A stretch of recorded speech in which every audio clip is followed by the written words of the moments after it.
especially given the ongoing conflict in Sudan? That sounds like something Brad would take.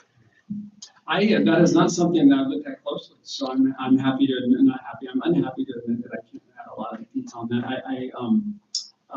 I could talk about growing Chinese security and military involvement in the region and the Russia angle, but I can't speak to that specifically, what's happening in that country. Okay. Anybody else, or should I go to another question? Okay, next question. Will we see the establishment of the quote-unquote Abraham Alliance? Would the foundation of a security alliance, of a regional security alliance, be in U.S. interests?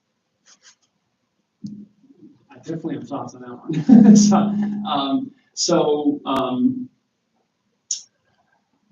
Who has more of an interest in Middle East security than people who live in the Middle East?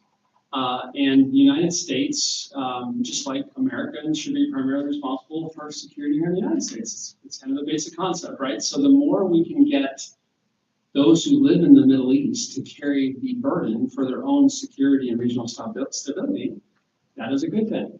And you've heard my argument, you've heard my proposition. I think it withstands scrutiny that the primary threat to regional security is the Islamic Republic of Iran, if you know your history since 1979.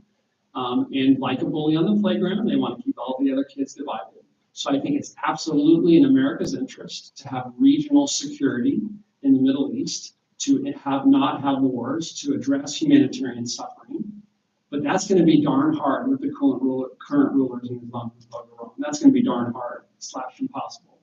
I think the more that you can have the U.S. working with Gulf Cooperation Council countries led by Saudi Arabia, and yes, bringing in Israel. I understand that's hard politically right now, but I understand there's also work going on behind the scenes to build a regional security architecture that discourages aggression and detects aggression and responds to it more effectively. Then you're going to have less war, less humanitarian suffering. So this is absolutely in the American interest. The United States needs we're confronting a major war with China as in potentially in 2027, 2028 in the Taiwan Strait. We have the biggest defense budget in the world, the most powerful military in human history, but we need help. We need help. We need to shift some of our resources from other places to the Indo-Pacific.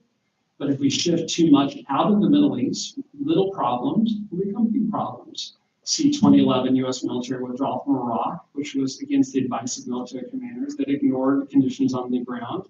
And what happened?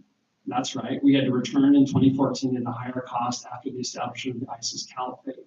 So I am all for working with our partners and allies in the Middle East to establish, to help them become more capable by themselves, to operate more effectively with us, and to create regional security architectures that don't seek war, but seek to deter it. But I think the beginning of all